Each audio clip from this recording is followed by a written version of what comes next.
Olá, hoje vou aproveitar para falar um pouco de uma erva aromática. A erva aromática que vos vou apresentar e vos vou mostrar como efetuar uma muda é o alecrim.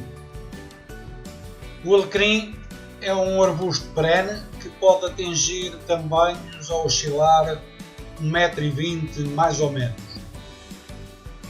Para criarmos as nossas mudas de alecrim, vamos utilizar ramos de alecrim já com alguma idade. O facto de já terem alguma idade vai nos permitir selecionar nestes ramos de alecrim uma parte mais velha e depois uma parte mais nova. E interessa-nos que o alecrim tenha estas duas partes. Portanto, vamos escolher um ramo que tenha a particularidade de ter um nó. Com um aroma bastante forte e agradável, é uma planta por excelência para utilizarmos na culinária. E podemos ir ter perto, podemos ir ter até num patamar de uma janela ou no nosso jardim. O alecrim, além dos fins culinários, também pode ser utilizado para fins medicinais e para fins religiosos. Não necessita de grandes cuidados especiais e tem uma boa tolerância a períodos de seca. Outra particularidade do alecrim é o facto de ele aceitar muito bem as podas e assim podermos moldar o alecrim ao nosso gosto.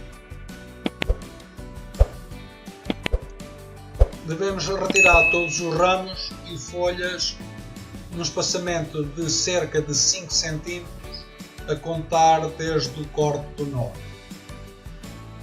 Em termos de ramos, devemos deixar 1 a 2 ramos para que a planta possa respirar e assim desenvolver as suas raízes.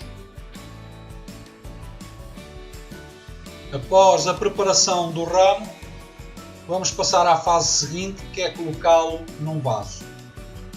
No fim de colocá-lo no vaso, devemos comprimir um pouco a terra e regar com abundância.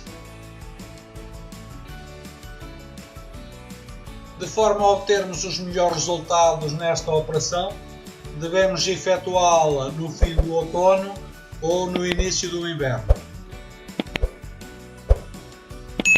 O alecrim acaba por enraizar com bastante facilidade e ao fim do ano já o podemos transplantar para outro local, para um local definitivo, porque o seu sistema de raízes já está completamente desenvolvido.